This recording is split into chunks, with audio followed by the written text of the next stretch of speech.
மலைகளால் சூழ்ந்த ஒரு மந்திர காடு இருந்தது, ஆக்னிவனம். அங்கு ஒவ்வொரு இலைக்கும் உயிர் இருந்தது. நதி பாடும், காற்று பேசும், வானம் ஒளிரும். அந்த வனத்தின் உயிர்களுக்கெல்லாம் பாதுகாவலன் ஒருவன் இருந்தான். அவன் தான் அரியன், சிங்கங்களின் அரசன். அரியன் சாதாரண சிங்கம் இல்லை. அவனது உடலில் ஒரு தீ முத்திரை இருந்தது. அவன் கர்ஜித்தால் மின்னல் போல ஒளி பாயும். அவன் நடப்பது பூமி அதிரும். அவன் இதயம் இரக்கம். அவன் கோபம் நீதியின் நெருப்பு. ஒரு நாள் காற்று மாறியது. வானம் கருப்பாகியது. பறவைகள் கூண்டில் ஒளிந்தன. மரங்கள் நடுங்கின. அந்த இரவில் ஒரு பழைய குகை திறந்தது. அதில் இருந்து வெளிவந்தது நிழல் நாகன். அவன் 100 ஆண்டுகளாக மந்திர கோவிலில் சிறையில் இருந்தவன். ஒரு இருண்ட சக்தி அவனை மீண்டும் உயிர்ப்பித்தது. அவன் சிரித்தான். ஆக்னிவனமே, உன்னுடைய ஒளி நாட்கள் முடிந்தது. இனி இருளாட்சி. அவன் வானத்தில் பறந்தான், நஞ்சு மூச்சை வெளியிட்டான். நதி கருப்பாக மாறியது, மரங்கள் எரிந்தன. விலங்குகள் ஓடின. அந்த இரவு காடு அழுதது. அரியன் மலை உச்சியில் தூங்கிக் கொண்டிருந்தான். பின் பூமி அதிர்ந்தது. அவன் கண் திறந்தது. அவன் விலங்கு மொழியை கேட்டான். எல்லாரும் கூப்பிட்டார்கள், அரசனே, காடு அழிகிறது. அவன் சிங்க கர்ஜனையுடன் எழுந்தான். அவனது கண்களில் தீ மின்னியது. அவன் சொன்னான், என் வனம் என் உயிர். யாராலும் அதை அழிக்க முடியாது. அவன் மலைவாசலிலிருந்து பாய்ந்து நிழல் நாகனின் புகையை துளைத்தான். அவன் முன்னால் கருப்பு வானத்தில் நாகன் பறந்தான். அரியன் கர்ஜித்தான், அதிர்ந்தது வானம். நாகன் சிரித்தான், சிங்கமே, உன் தீ எனது நிழலை வெல்லாது.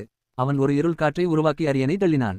மலைச்சிகரம் இடிந்து விழுந்தது. அரியன் வலியில் கர்ஜித்தான். ஆனால் அவன் மீண்டும் எழுந்தான். அவன் தன் முத்திரையை நோக்கி பார்த்தான்.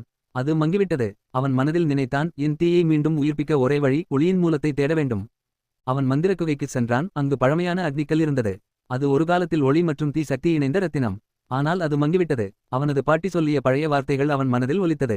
உண்மையான ஒளி உன் இதயத்தில்தான். நீ காடு காப்பாற்ற வேண்டுமானால் அதற்காக உயிரையை கொடுக்க தயாராகு.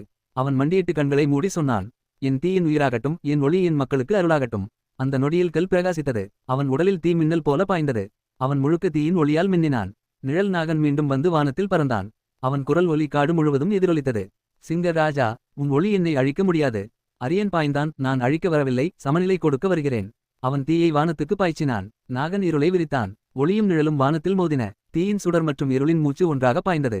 பூமி அதிர்ந்தது, மலைகள் சிதறின. அந்த மோதல் வானத்திலிருந்து தீ மழையாக விழுந்தது. அரியன் தன் முழு வலிமையையும் ஒன்றாக கூட்டி அவன் இதயத்தில் இருந்த தீ முத்திரையை நாகனின் நெஞ்சில் வைத்தான். அந்த நேரத்தில் ஒரு மாபெரும் வெடிப்பு. வானம் வெள்ளை ஒளியால் நிரம்பியது. நாகன் புகையாய் மறைந்தான். அவன் குரல் மட்டும் கேட்டது, நான் அழிவில்லை, நிழலாக மீண்டும் திரும்புவேன். அந்த ஒளி மெல்ல அமைதியானது. அரியன் தரையில் விழுந்தான், ஆனால் உயிருடன் இருந்தான். அவன் விழித்தபோது வானம் சிவப்பாக மாறியிருந்தது.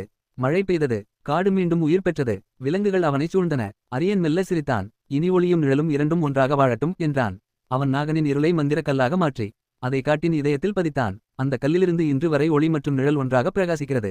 அந்த நாளிலிருந்து விலங்குகள் அவனை தீயின் அரசன் என்று போற்றின. அவன் கர்ஜனை ஒவ்வொரு விடியலிலும் ஒலித்தது. அது காட்டு உயிர்களுக்கு நம்பிக்கை அளித்தது.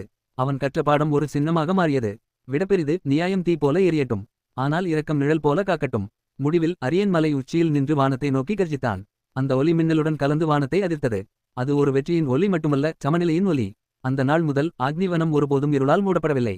ஏனெனில் அந்த வனத்தில் வாழ்ந்தது ஒரு அரசன். சிங்க ராஜா, தீயின் அரசன். சிங்கமுகம் தீ.